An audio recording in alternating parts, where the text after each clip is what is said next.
I swallowed down my grief, carried it inside me like a parasite that gnawed away at everything that was good. Eventually, I got to the mainland and joined a long line of people who were walking across Europe. I walked until the soles of my shoes were worn away, until I had gathered a group of kids around me, the ones, like me, who were traveling alone.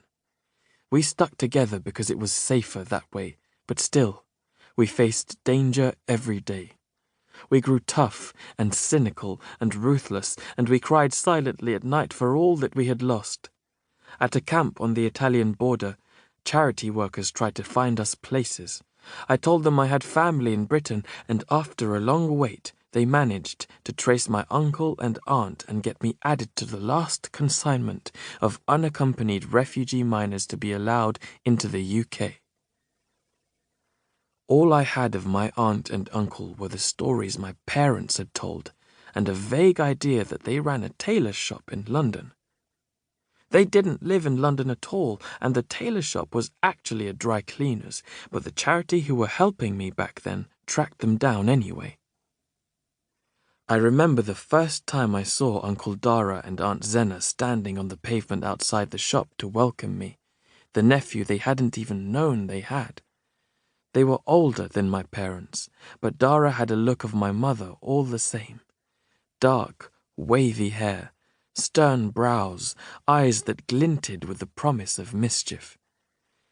"My little sister Yasmin's boy," my uncle said, anguished.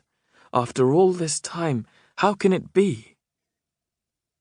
"You are welcome here, Sami. We are family, yes?" He threw his arms around me, and I felt the dampness of his tears against my cheek.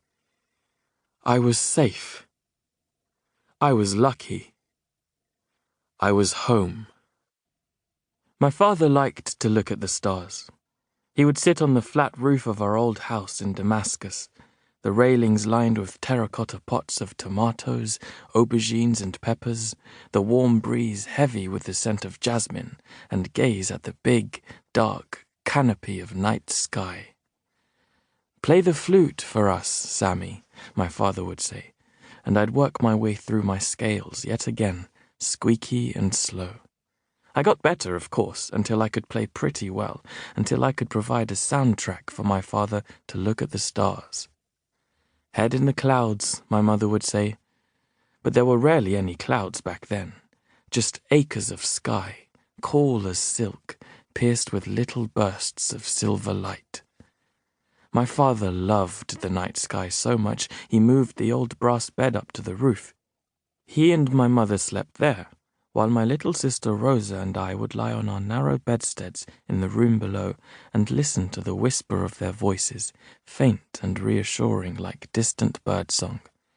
If it rained, which was rare, my mother would grab the pillows and the coverlet and run down into the house, and my father would grab the bedroll and follow her.